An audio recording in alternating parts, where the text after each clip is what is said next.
Hey everyone, how's it going today? Thanks for being here. So first up, Phil is back. Thanks so much, Phil, for being back. No more hurricane damage. Off the top, all my courses, and this is actually something from one of my courses, my Playing the Changes, a chord tone soloing course.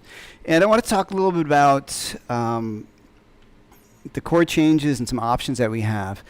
And all my courses are 25% off through my website, Jeff-McErlain.com. And this is from the chord tone soloing course. And I talk about this also as a rhythm guitar aspect on my Breakthrough Blues rhythm guitar fills. Love these titles, but there you go. All right, so the first thing is we have two chords, right? C to F. Oh yeah. These volume knobs are reversed. Still not totally used to this guitar. It's great.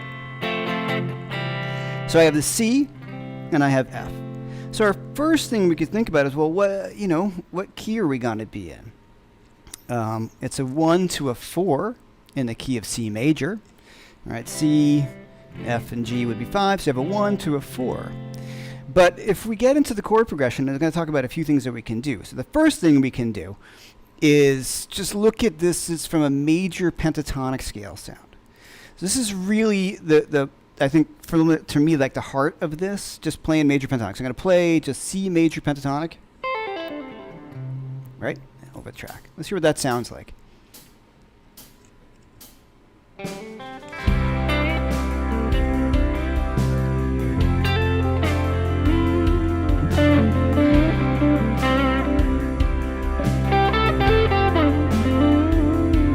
That.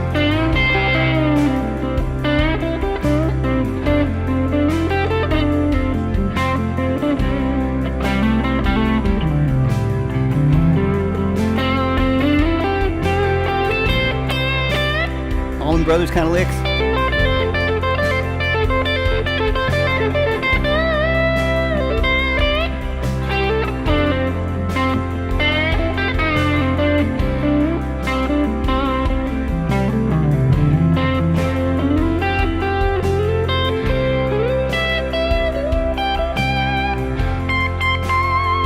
So you really want to get that first. So the first thing I'm thinking about is if you're not used to soloing in a major pentatonic scale, which is really, really not something I grew up playing. When I grew up playing, everything was more like minor and rock, like minor pentatonic and more bluesy. Whereas this, which is obviously, it's like you can't always get what you want. And there's a lot of great versions of this. Sorry, I'm just getting my window here correct. I'm sorry, guys. Sometimes when you move a window, everything goes out of the way. All right, there we go. So you can't always get what you want. So the C to F. And so C major pentatonic is going to be the main scale we're going to take a look at. Now, I'm going to base everything off of that. And that's kind of the way I like to look at this stuff. Sorry, guys, it's driving me a little nuts. Okay, that's the way I like to look at everything. I'm going to find a pentatonic scale that will cover the whole ground. And so that, in this case, is C major. So the thing I want to focus in on is lots of Cs. So in my earlier way of thinking, C major pentatonic is also the same as A minor pentatonic. But if you think about A minor pentatonic and hit a lot of A's, you're going to get into some trouble because it just won't sound good. Right, you got that G. Watch on the F though, right? I'm going to talk about that right now.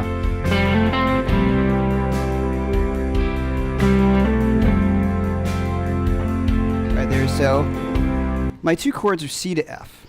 So C major pentatonic sounds good, and you can play all sorts of riffs and licks off of that, which,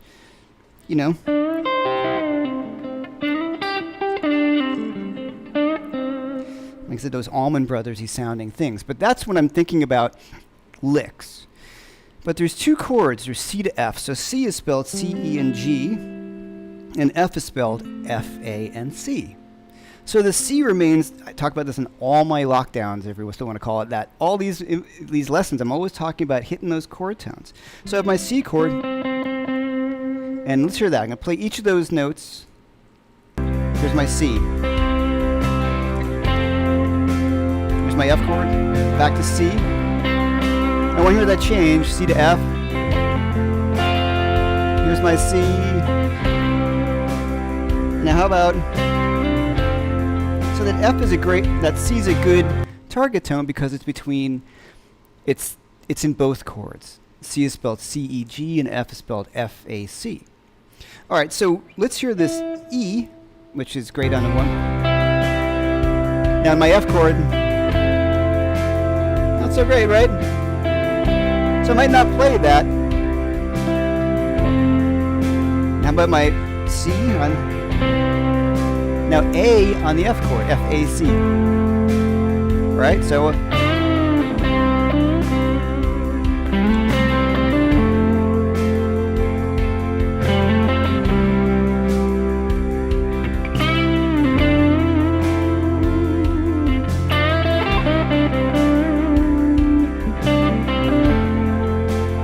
Alright, so what I'm doing here is thinking about the A note on the F chord, because F is spelled F-A-C. So we're not talking about any notes that are outside of C major pentatonic yet.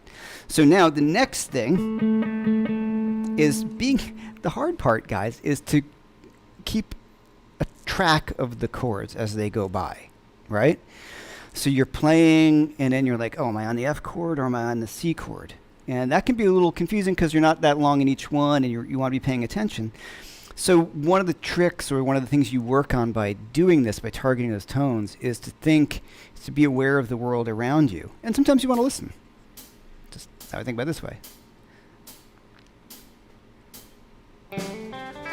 C, F, right? C,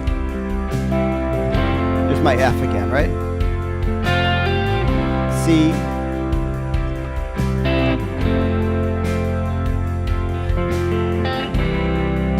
it's kind of get familiar with that.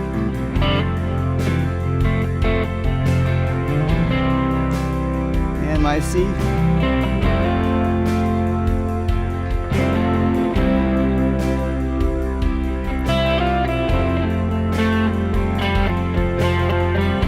All right, so I'll get into that in a sec too. All right, so the other notes, the F is not in your C major pentatonic scale. So we can play that, but let's just talk about C major pentatonic first. So I think it's really cool to limit yourself at first as to how much you want to do. You really want to target the notes in C major pentatonic. So we can create little melodies. So if we go to the C on the C chord, right? To the A on the F chord, then to G on my C chord, back up. What little melody we got?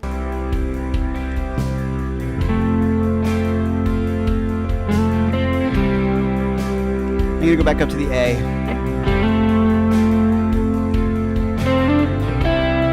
C, there's my E, then my C, and my A, sorry, C again. I'm going to go to the A, and then to my G. Now let me work that into the pentatonic scale.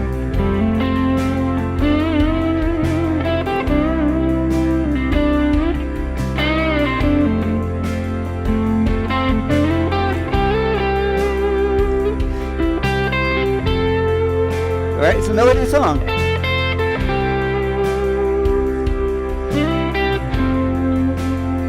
So as opposed to thinking licks, which kind of sounds like A minor to me, or and hitting lots of C's, I have a lot of options just on those two chords to hit the chord tones. So that's the first thing I'm going to think about. And really experiment with that all around the neck, because you're going to come up with some really cool stuff. There's those Hendrixy kind of fills. I'll get this right one day. Right?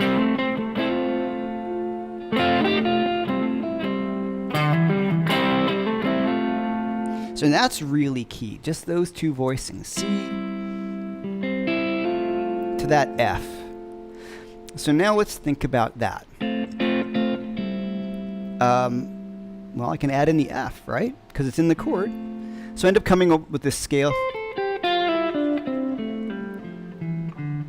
So I have no B yet. I'm going to have C, D, E, F, G, and A. So let's hear that. I'm going to play the F on the F chord, or use it as a passing tone.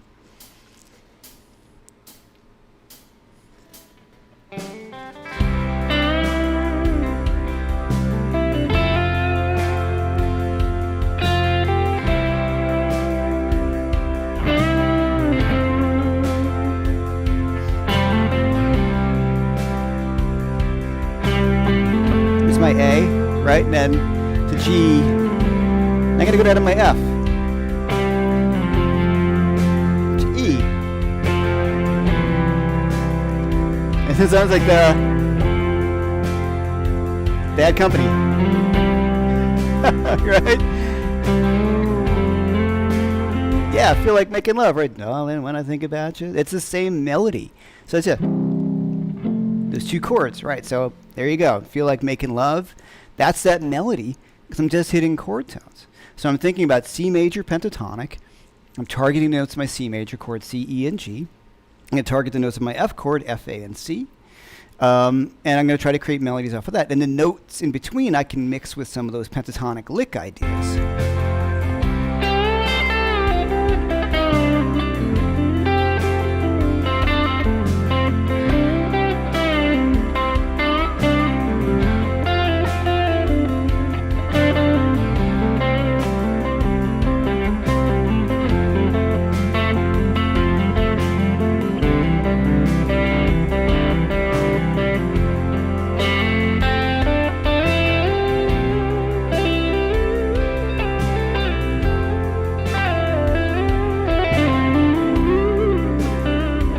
One string at a time stuff. So the interesting thing is that I can start to fool with that idea. Okay, so making sense, everybody? All right, the jam track. Yeah. Oops. All right. Sorry. I'll reload I'll get the proper URL for the jam track. Which I'll just hang on. I'll do it when we're talking in a minute. But thanks. Sorry, I didn't realize I had done that. Okay, so C major pentatonic. And we're going to target tones from each of the chords. So that's the first thing. And we can get the blues stuff, right? So we can add in the blue note.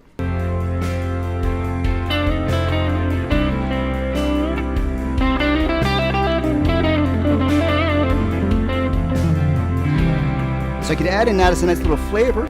An C major pentatonic with the blue note. So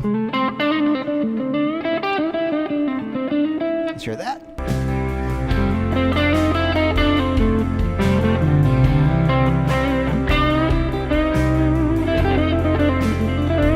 But we don't really want to spend too much time on that E flat because it'll sound terrible. Okay, so the real chord progression on the song is really C7. Right? Especially at the end when they kick in with the chorus, right, and the kids singing, you really hear C7. So let's just talk about if I want to just play at a C to F. And this is not quite what they're doing, but it's still fun if you want to talk to the guys in your band and they keep it open. We have two options here when we have a C to F. We don't have a B of any kind, as we talked about before. We have there's no B in either of the chords. So I can play either a B flat or a B natural, and it can be kind of interesting. So check it out. It's kind of a little flavor that we could add to it. So I'm going to use the B flat at first. The right sound, really the main sound.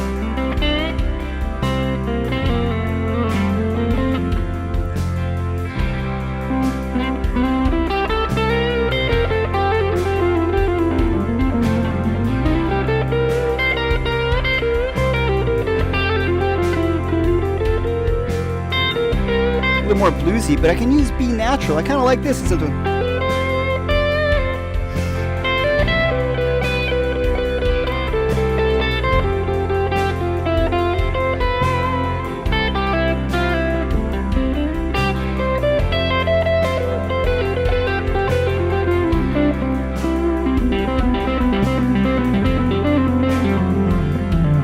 Okay, so I'm using a B natural.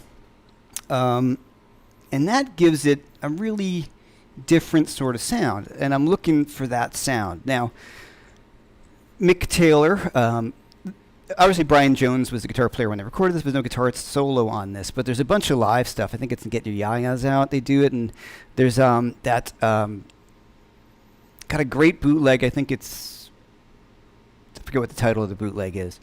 And they do a really nice long extended thing on it, and he takes a great solo on it. So the Mick Taylor stuff is really cool. He's more playing minor pentatonic and a little bit more of that B flat. Then we'll get to that in a sec. But if we add in, okay, we've got our C major scale, C major chord, right? And we have our F major chord. And that gives us a 6-note scale, though I'm not necessarily singing a scale. And then I have that B. So if the bass player or the keyboard player or the other rhythm guitar player is just playing a C chord to an F chord, right? I have some really nice opportunities to flavor it any way I want. I can play a B natural or I can play a B flat. And I like that you're kind of switching modes. You're technically going from C Ionian to C Mixolydian. And I love that sound because there's just that little ride between the two, right?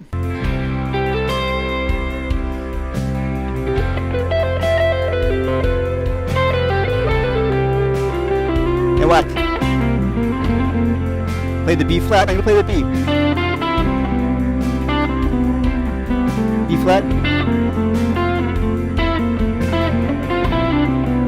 I'm gonna reverse it. Now here's the B flat.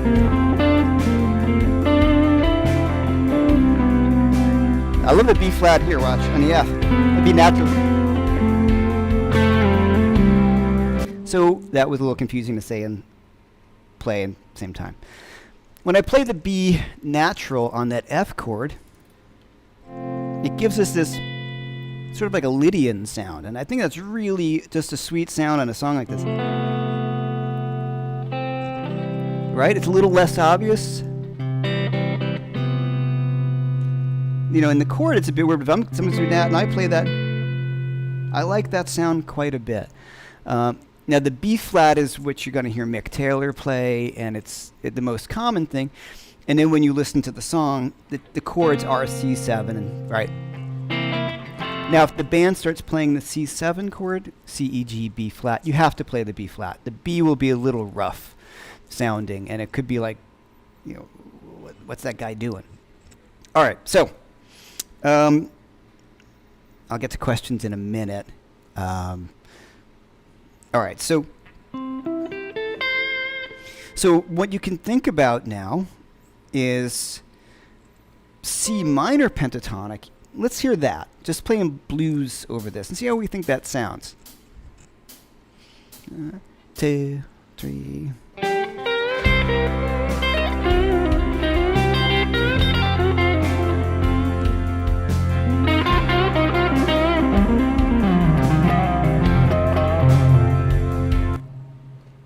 I don't love that sound. It just sounds like I don't know what I'm doing. That makes sense, right? I'm playing something like that. I'm missing all the good notes.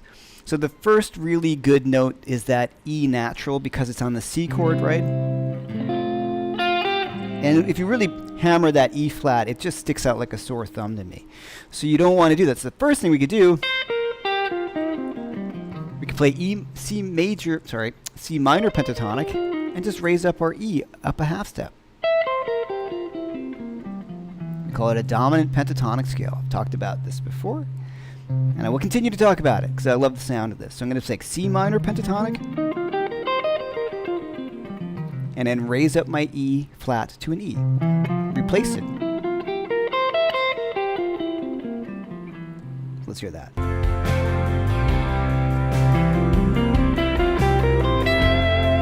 Perfect, right? It's great.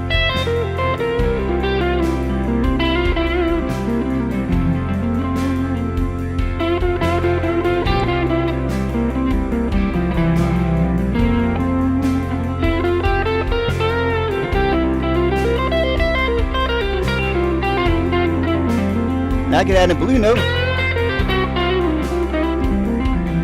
here and there.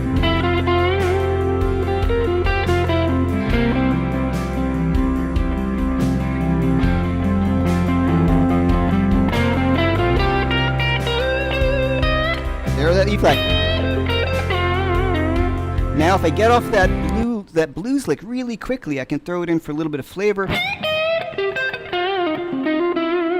Right? You just hit it fast and you don't overdo it, which was what I would have done many years ago. I'd have played C minor pentatonic over this and sounded kind of like shit. And wondered why I would sound terrible. And the main reason was I was not thinking about the chords I was playing over. Okay, so if we put them all together, we have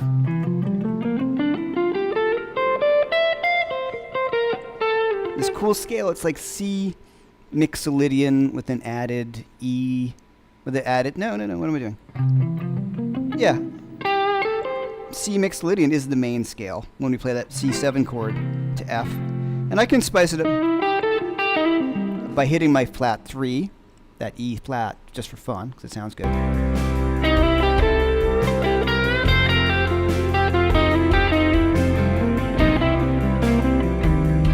I still stay away from it, but so there's... So here's straight mixolydian.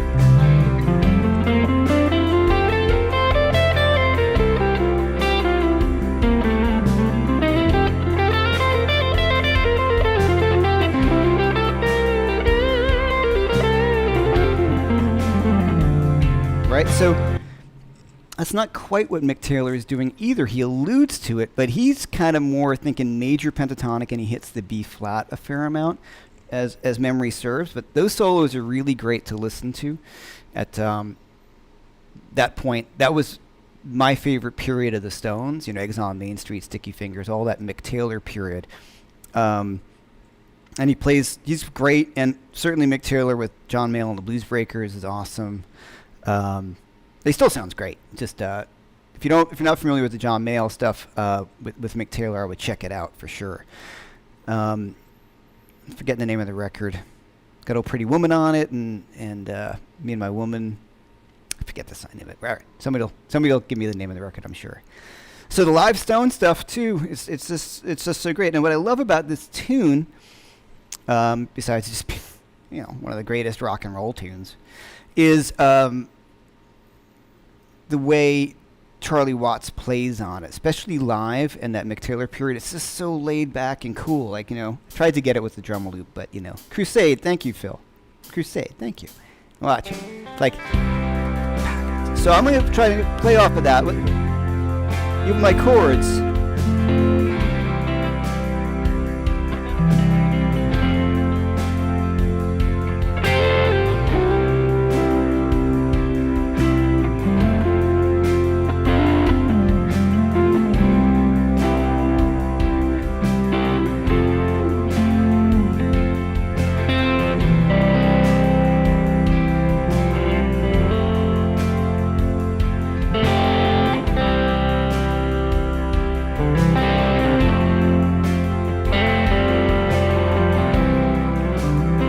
Right, so you play with that.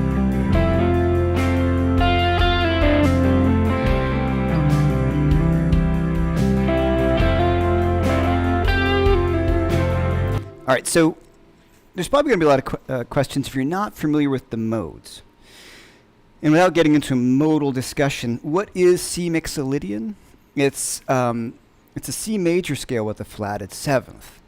So if I play C major, C, D, E, F, G, A, B, C. I'm going to flat that 7 for my C7 chord. C, D, E, F, G, A, B, flat, C. It's also an F major scale starting on C, but I don't look at it that way. I just see it as a C major scale with a flatted 7. It technically is, yes, an F major scale starting on C. I don't like thinking about F major. I just like thinking about I'm in some sort of C scale, C major scale with a flatted 7. So that's one way to look at it. But until you get that under your fingers, an F major scale, seeing it as F major, take this track, which I'll get the link to you for, and try your F major scale over it if you know the fingerings, and it's going to sound like C mixolydian. But you want to get the resolutions correct, because an F, resolving on the F on the C chord, doesn't sound very good. Right? So I'm thinking F major. Sorry.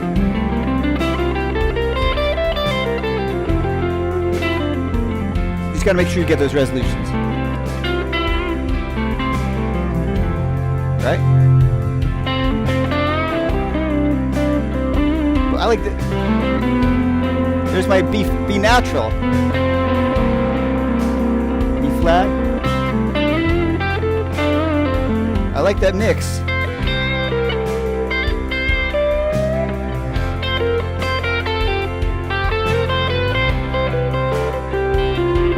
Major.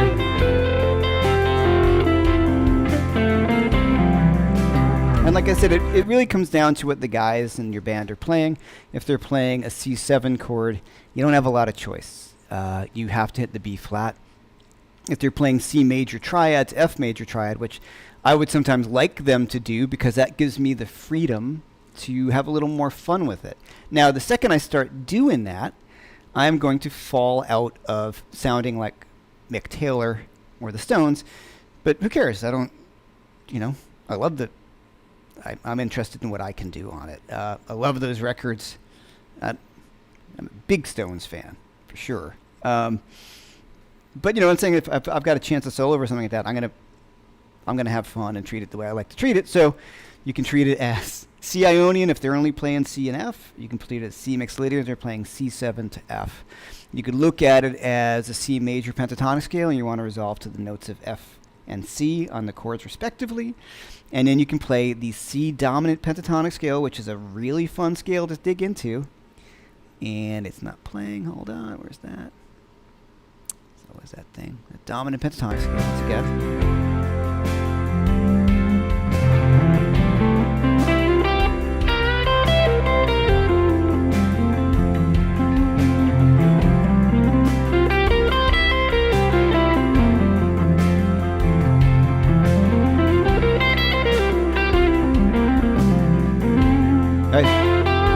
So that's really a great sound. And it can get you into digging into this stuff. If you only really know C minor pentatonic, you just start to, you raise that third up a half step and play some of your typical licks and ideas, and it'll sound pretty sweet. Okay, so let's get to some questions. Looks like you got a bunch. And everybody who is here, thank you so much. Once again, thank you for hitting the tip jar. Everybody's been really great. I really super appreciate it. And my TrueFire courses are available through my website. That's where you get the discount of 25% off if you enter the code LIVE25. And that is this course, this jam track, and I go into depth on this as well on my chord tone soloing course, which was a good. I like that course. I like all the courses, but I like that course. Okay, so let me get to some questions here. Let me say hi to everybody. Oh, hey, Keith Williams. What's up, man?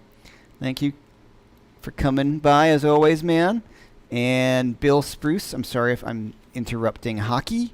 I know nothing about sports. Sorry about that. S.E. Nesbitt. Tarcisio. Hey, what's up, man? Kelly. Everybody. Bro. Everybody's here. Richard. Matt Gibson, what's going on? Hey, everybody. Thanks. Angus Clark in the house. Woo! All right, let me get to these questions. Can you elaborate a bit on sounds like I know what I'm playing? Yeah, sure. What I mean by that, this is broke, hitting the right notes at the right time. If I'm just going to noodle with the pentatonic scale and try to play like blues licks, sometimes you're just playing licks and you miss a lot of the really cool sounds. And if you go back through a lot of these, pretty much all my live streams and any video I have at TrueFire and any instructional thing I talk about, I'm always really talking about hitting chord tones. Because if I'm just going to play, play the track again and just play C major pentatonic on it,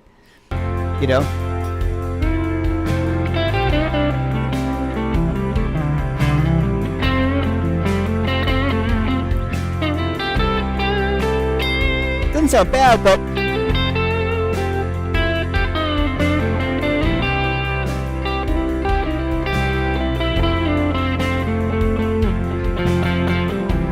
right, so it took it to a different place when I hit the chord tones, right? It made it, to me, sounded like, as a listener, it made it more interesting because I hit the right note at the right time. So the A, for example, is a really good note to hit on the F chord because it's in the F chord. So when I say sounds like somebody knows what they're doing, it might sound a little snobby on my part, but as a guy who looks for that when he hears people play, it keeps my interest way up, right? As opposed to somebody just playing blues licks. If they're hitting the chord changes, it shows me, well, I just find it more interesting to listen to. But, it makes me go, oh, that guy's put some thought into what they're playing, as opposed to just letting the guitar play them. Okay. So, any suitable double stop type moves? Well, yeah, man, the first one I think is just that. That's a good one. That's the old kind of, that's a triple stop, I guess. That's just your, it's like a pedal steel. So I'm going to have, on top, I have a G and a C of my C chord. I'm going to bend this D up to an E, and I'm basically getting a C major triad.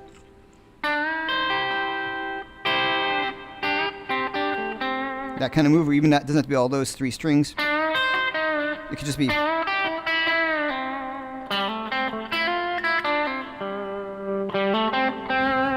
You heard the chord progression in what I played, right?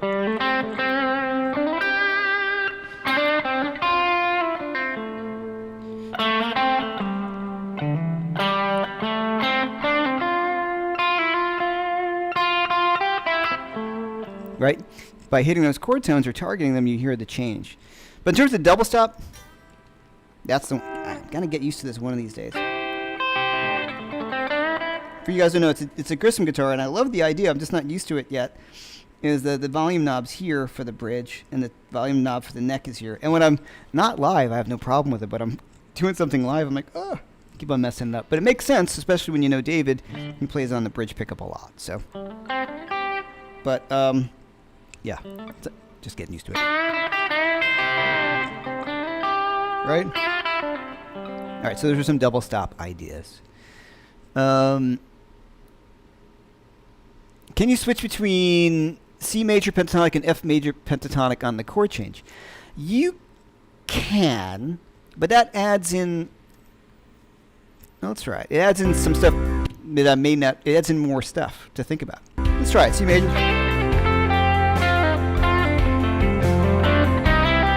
C major pentatonic. You know.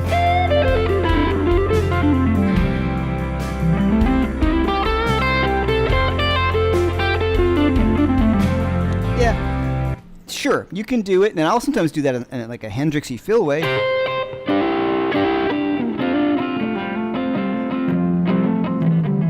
Right? But as a lead player, that just adds extra stuff for me to think about that doesn't work for me. It may work for you. If I think about the chord tones, that's what ends up happening anyway. Okay, does that make sense? So the difference between, say, C major pentatonic and F major pentatonic is only one note.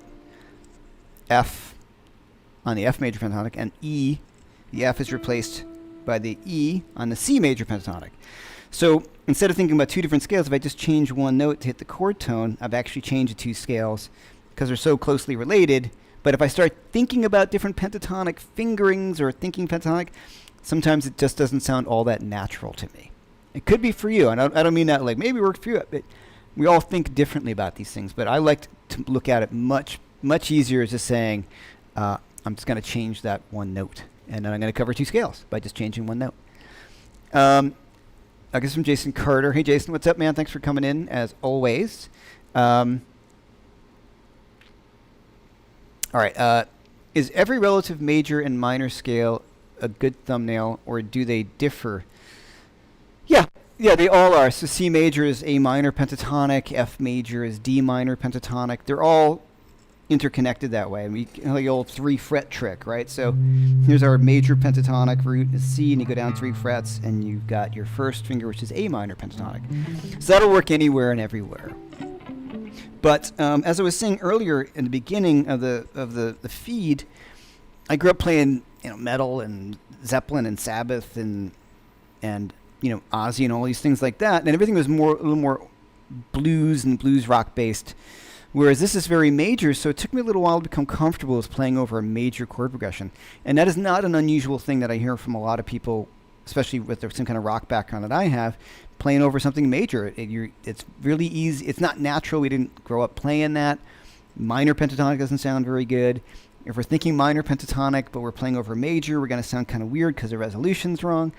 So you do want to take some time with it. But once you get used to it, it's just a matter of putting in the hours. That's to make it sound right. Okay. You got C McTaylor. That's awesome. Cool. And for free. Woo. Okay, this is Keith. I tend to go the route which makes it sound like it's just working through arpeggios, which I guess you sort of am. Do you target the third to get away from that, or the fifth? Okay, it's a great question, Keith. I don't necessarily target. I try to think where the melody wants to take me, right? And that sounds a little lofty. I just go where the melody wants to go. But if you listen to it, they start to roll themselves out. Listen, it's going to play the art. So here's my E for my C chord. Here's my F, right? G. A. Now here's that. I have to kind of jump on that. Then let's say in that C.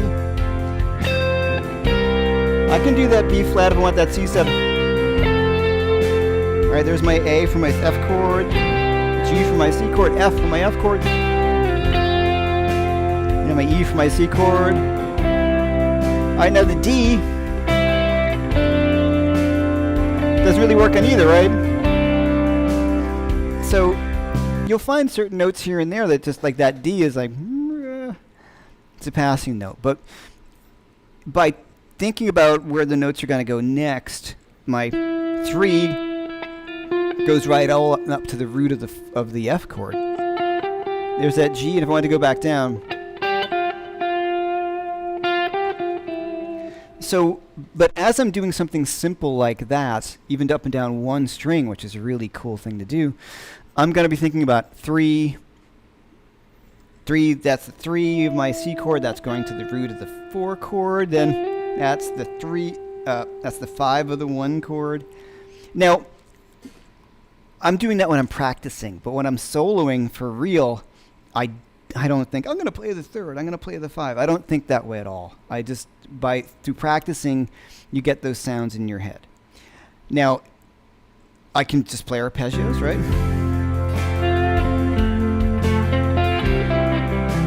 Which is a great thing to do.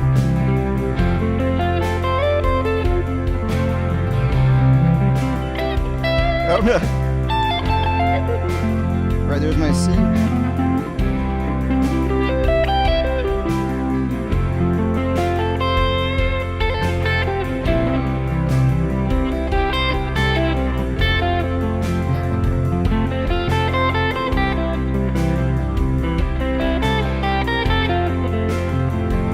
Right, so I'm just going through C, F triads, which is a shit ton of work. So, but what I'll do, I'll even just see the shapes. There's my C chord, there's my F chord. It's going to target them.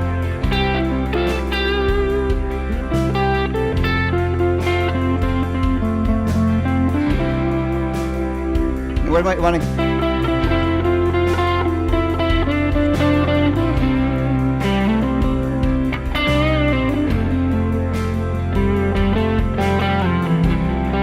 Right? And just kind of follow where my ear wants to go. But one string at a time is really cool. The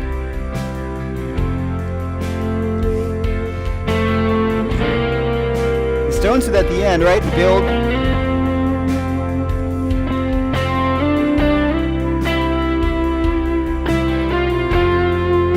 Let's get that B flat. Right? that B flat is cool, and like I said, at the end of the tune where the horns build up and the kids are singing, they do that walk up and they nail that B flat on the C chord, and it's really effective. All right.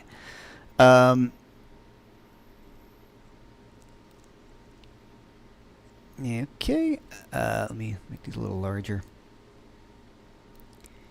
Aging.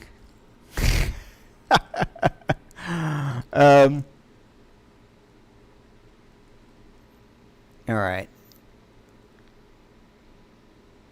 So more voice leading. Yes, exactly. Voice leading. Yeah. That's exactly what I'm talking about. I could have just said that. What exercise would you recommend for preparing for the live situation? Oh, yeah. Practice your butt off, right? If I'm going to go through Brussels Affair, yes, thank you. That's the one. That's the bootleg I'm talking about, which is great. Okay, so when I want to play something like this live, I'll just do this. I will try to take it apart as simply as I can and break it down like that. Like, okay, I'm going to think about what are my chords. I'm going to play my arpeggio. If I have to solo over something and I don't want to rely on the same thing, I'm going to play over the track a lot. And I'll do this. I'll just kind of think if I want to build up something different, I'm going to go through each string at a time maybe, or see what arpeggios are available to me, what note sounds good at what chord. And the great thing is once you've done this work, it's just a 1 to a 4, if you want to look at it that way, or a 1 to a flat, I guess a 1 to, a 4 there in Mixolydian as well. Okay, so investigate, and you got to think there's practice versus performing and playing, and I will run over stuff as much as I can to make sure I really have it memorized, and then just play over something a lot so I feel like I've got the ideas flowing and I don't necessarily have to rely on the same things that I always would normally play. I also might come up with a lick or two that I really like to maybe start off your solo, because sometimes starting off the solo is kind of rough, you know? You're like, what do I play? So if you come up with a strong intro, that's always really nice. Just work it up. And if you play it live, great. And if you don't, who cares? It's live. Also, whenever we start gigging again in the world, practice standing up. That's always the kicker, right? You're sitting here all day, you're sitting in front of your computer or whatever you practice in front of, and then you stand up on a gig and you're like, I don't play so good, because you have to practice standing up. So before any kind of gigs or tours, I will do that too, run the material standing up, so I'm more used to it, because I play sitting down most of the time, so that's what I'll do. Okay.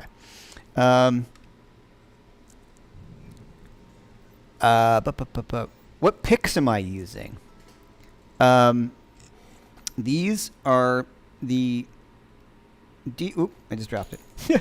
Diodario Black Ice. I like these quite a bit. They're a little bit larger than a Jazz 3, because I would drop the Jazz 3. I found a Jazz 3, I love them, but sometimes I did find them a little hard to hold on to, and this is just ever so much bigger than a Jazz 3 that I find it much easier to hold on to. I think they sound great, and I've got some of those blue chip picks that sound really great, but they're like $40 each. And after you lose one on a gig, you really don't want to do that again. So and this is as close as I've found to a blue chip. And I know Andy Wood. I've got the Andy Wood blue chip, and he was on my show thing here. And this is what he uses on the road, because he doesn't want to lose his blue picks either. So he uses the Black Ice. I believe Andy Timmons uses these. I don't know. They sound really nice and warm to my ear. Picks are very personal, you know. And it's so funny, like the different plastics make a big difference and everything like that, you know. I tried the Max Grip 3s, as you're saying. I don't like the material they're made out of. And also the grip, I turn my pick around a lot. And so I like to use the back. And in the Max 3s, the grips that came over to the end, and sometimes I get this scratchy thing. Okay, so I've tried everything. The flows are really nice. The Dunlop flows, those are great. They're just a tad big for me still. So I like the Jazz 3 size. Especially I do a lot of hybrid picking, and I find that those are easier for me. And then the tip on these things, especially when you want to play fast stuff, you know. Those Eric Johnson licks, if you want to play those. I find it much easier to play with a pointy pick. Yngwie uses a Fender extra heavy. He's Yngwie. So it works, you know what I mean? I guess whatever you get used to, but it was Eric Johnson that got me into these, not personally, but watching some of his videos. And then really also for me it was, I should be able to play some of this stuff faster, and then I realized the pick does have a lot to do with it, especially for mortals, you know? Okay. Yeah, and the Jazz 3s are, you know, I like them. There's kind of like the cult of the Jazz 3, as everybody kind of says, too. I was using the Ultex before that. And then I moved over to these because they were the closest ones. All right. Loving the lessons. Hey, you know, thanks, guys. Thanks. Okay, once I just want to address that. Everybody who's here, if I could ask you, you know, share these and sign up, you know, hit the subscribe button if you already haven't. The channel's been growing slowly but steadily, and I really appreciate it, and the feedback's been really great. And everybody who's here, it means the world to me. You guys are awesome, and I can't really express that enough. Like with you and Phil, and just building up this community that we're here like every week doing this. It's really cool. And so, if you spread the word, it really helps me grow the channel, and the bigger it gets, the more I can continue to do this. And everybody who has hit the tip jar. I really appreciate that too, and bought courses and things. I see that, and I thank you, and it helps me continue to do this. Okay. Mark Knopfler, let's talk about the pick. You know, I don't play with the pick all the time. I'm a huge Jeff Beck fan and a huge Mark Knopfler fan. And if you want to sound like Mark Knopfler, it's hard to play with a pick for a certain sound that he gets. What those guys have done is developed their own style so much, and they're doing their own gigs, if that makes sense. So if I'm hired to I need a pick to play a lot of music that I like. I can't play hard rock without a pick. So if you listen to Mark Knopfler, his music is his music, and that's what they play. But if he had to kind of go, you know, like, you know, I can't get this, something like that, it's really hard to do without a pick. So for me, I use the pick, I hybrid pick, and then when I'm using my fingers, I put the pick between my fingers like this, and I get the freedom to play with my fingers. And if you listen to like Jeff Beck play, get that Knopfler snap.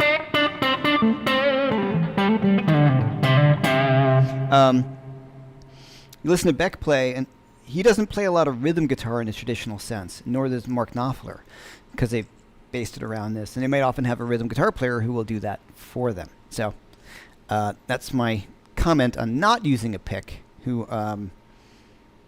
But those guys are two of my favorite guitar players for sure. All right. Phil, the prime tones are really nice too. There's a lot of great picks out now. I think what happened was all these companies started putting out these kind of pricey picks like Blue Chip, which are great, and V-Pick and all those things like that. And I think the companies were like, we need to get in on that. So they started to change things around, which is kind of cool.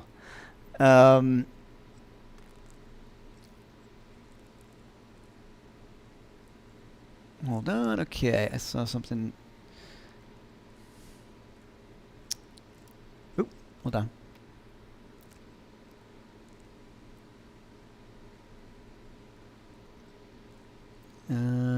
Sorry, guys. I was looking at the questions. Looks like Grissom convinced all his pals to get a PRS DGT. Well, David's one of my really close friends, and I had not been a PRS. We talked about this before. Like, they had never really appealed to me that much at the time. And in New York, you know, a lot of the gigs I was playing, they wanted something very traditional looking. So, and I know David's experienced this as well. Like, he'd show up with his guitar, and people were like, "Oh, do you have a Les Paul?" And you know, so it's one of those things where this model in particular, and the 594s and the McCartys, I really love because they feel very vintagey, and that was a big thing that David worked out with the company was the thicker body and the neck size and neck dimensions and the frets. So it feels, I'm really at home on it. Like it feels kind of, it doesn't feel foreign to me, where some of their other models with a thinner neck, which isn't really my thing, felt a little too modern for the guitars I normally play, if that makes sense. So this is killing me. This thing is great. And what's kind of cool about it, and I think it was Tim Pierce was talking about in his recent video, like my old Strat is it's an old Strat. It's spectacular. You know, I'm so happy to have it. But part of the thing about an old Strat is you got to fight it a little bit, and that is also very cool. It makes you play a certain way and all that. What I love about this thing is I can just pick it up and it's so easy to play. So it allows me to play things that I really enjoy to do, or kind of harkens back to things I used to play when I was younger. So didn't realize that the guitar sometimes steers you in a different direction. So I'm off on a tangent, but let's just talk about that for 1 second. One thing to think about that I didn't think about when I was younger, if you want to play like one of my heroes, who's Yngwie Malmsteen, you know, he uses 8s on his top string. He tunes down a half step. He's got a scalloped fingerboard. Those kind of things make a big difference, like how the setup of your guitar. So if you're, I mean, there are exceptions to the rule, but if you're thinking about, if you really love Steve Vai, if I remember right, he's using 9s and he's got a fairly thin neck and low action, and he uses a fair amount of gain. So those things are part of the style of that guitar playing. And that took me a while to figure that out. So in other words, if I'm going to play some Yngwie stuff, which I work on all the time for fun, just because I grew up on it, it's not all that easy on my vintage Strat, because he's modified his heavily to make it more playable. So just something to think about. Like, if you're trying to learn something by someone who's super chopsy involved, please pay attention to what they're playing, and that can make a big, big difference in how difficult or easy, or how much easier it is to play. All right, there you go. Well, I appreciate BV, for spreading the word about the internet. Yes, you have. I appreciate that so much. So what's the neck shape on the DGT? I don't know. It's kind of like a vintage. It's nice and medium. I had like an R8, and the neck was like a baseball bat. I liked it for a while, and then I found standing up would be very difficult for me to play. And I had the opportunity to play a lot of old Gibsons and realized that, like this, which is an old one, the neck is not anything like those older reissues. The new Fender, the new Gibson custom shop stuff, the reissue neck is much more in line with the originals. So, like the R8 I had an R7 years ago too, and they were just really big, and I thought, yeah, I like a big, huge neck. And then, like I said, you start doing gigs, and it's really hard to, you know, these kind of faster licks or bigger stretches are very difficult on a fat neck, especially if you're standing up for me. And I don't want to wear my guitar up like the Beatles. Like, you know, I try to wear it at least at a reasonable rock and roll length. As Angus Clark says, do you see my belt buckle? Yes, you do. You see it over the top of my guitar. So Angus is one of the people I know who can play the guitar that low. I cannot, but I love that. In one of his TrueFire videos, he talks about it, you know? So, okay,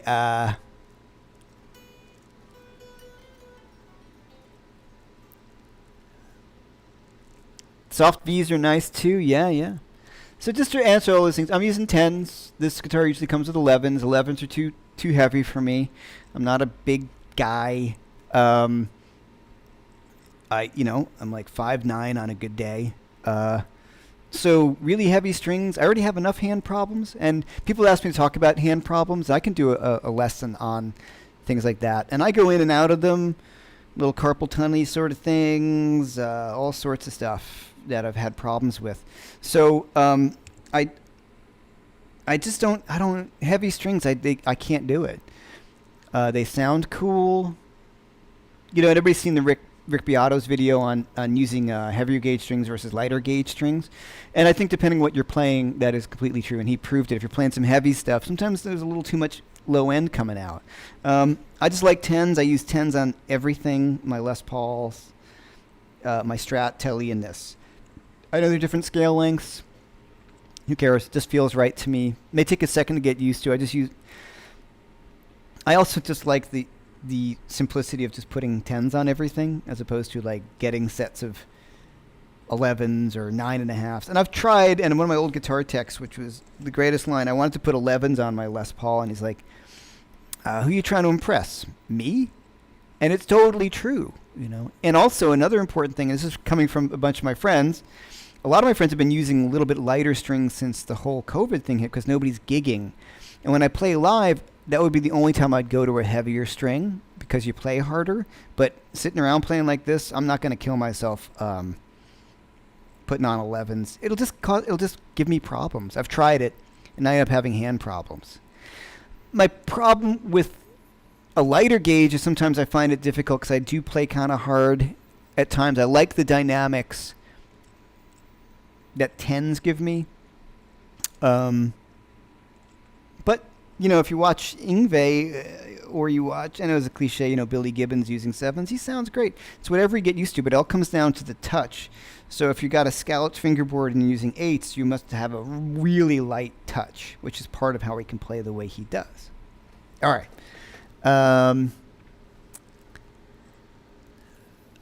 Yeah, I know. Keith, you had we've talked a lot about the PRSs and the DGTs. I think they're just such a good guitar. And they're such good guitars. I've been really impressed. Just right off the shelf, you know, they're just pretty spectacular.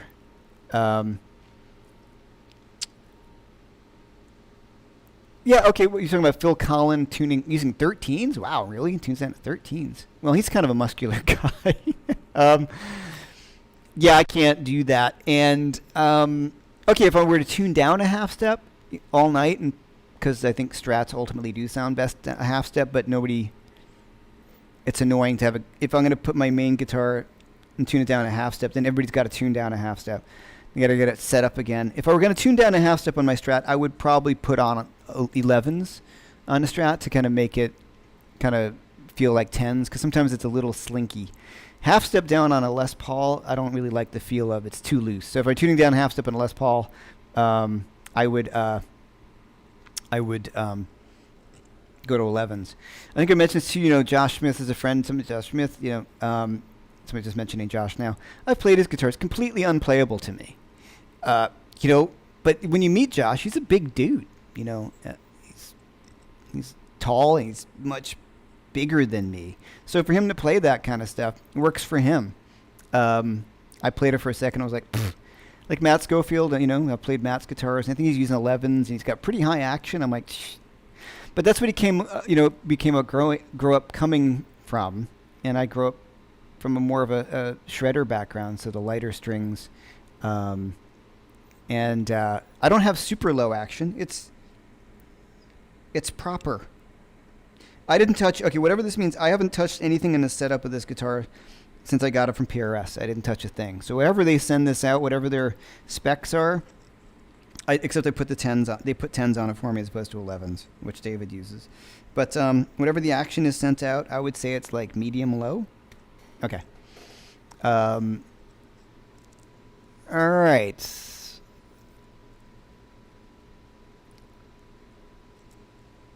All right, it's looking. Can you talk about the settings on your 2-Rock? Yeah, I could do a 2-Rock show. I could talk about the amp. It depends on which one. I send them both differently. But here's what I do, and I can give you a little kind of talk about how I set my amp. I set all my amps by ear. The knobs mean nothing until you figure out where they want to go, right? And if you watch Matt Schofield does a really cool thing he did a thing on that pedal show where he talks about how he dials in his amp and what he listens for. And it's funny, I do a very similar thing. He just put it in words that were really cool. I'm just going to turn to where it seems like it starts to come alive for the sound that I want. So, and amps are extremely different. Like my Marshall, you might want to put the bass on 10, the treble on 0, and the presence up. Like there's completely different than a Fender. So when I look at, say, like Robin's Dumble, he's got the bass way down, or he's got, where the Does he? I can't remember. So like on my 2-rock, the Bloomfield Drive, which I freaking love, I have the treble pretty low because it can be a bright amp. And I just do it by ear. I don't care what it looks like because sometimes we have these preconceived notions like, oh, the treble shouldn't be on 3. Well, why not? If that's where it sounds good to your ear, to your guitar, to the speaker you're using, whatever sounds good. So you got to kind of mess with it. So setting a 2-rock is going to be very different for me than it would be for you, as would be a Marshall or a Fender or something like that. So, and also, if you get louder, the louder you get, was at the Fletcher-Munson curve, where your ear perceives bass at a different thing. So, as I turn my amp up, say like a 2-rock, and 2-rocks can be, I don't say bass heavy, but they have a lot of low end if you want. I'll keep on turning that bass down depending on the volume of the gig. If it's really loud, I'm going to have that bass way lower than if it's a lower volume gig. Okay. All right. So I think that's it. I really appreciate everyone being here. 25% off. Any TrueFire course. Got the tip jar for everyone who's hit that. Once again, thank you. Thanks so much, Phil Mingan. It's so great to have Phil back. And looking forward to next week, guys. Oh, who would be on my bucket list to jam with? Living or dead, right? That was the question. Oh, man. There's so many. Well, I've fulfilled a few of them, I got to say. Playing with Robin was the total bucket list. That was, of living people, yeah. That was way top of my list. So I'm super grateful for that and thankful for that one. Jeff Beck, I'd love to play with Jeff Beck for sure. I would like, I played with David Grissom. That's just a ton of fun. I don't know. I mean, the standards, I'd love to play with Clapton. That would be amazing. Any of the names, Hendrix, of course, but Clapton would be fun. I'd like to play with Clapton because I'm such a fan, and that would be pretty amazing to just kind of hang and play with him, I think. All right, so thank you, everyone, for being here. I will see you next week at the same time. Once again, if you like it, please share. Thanks to Phil. Thanks to everybody for being here. And until next one, take it easy.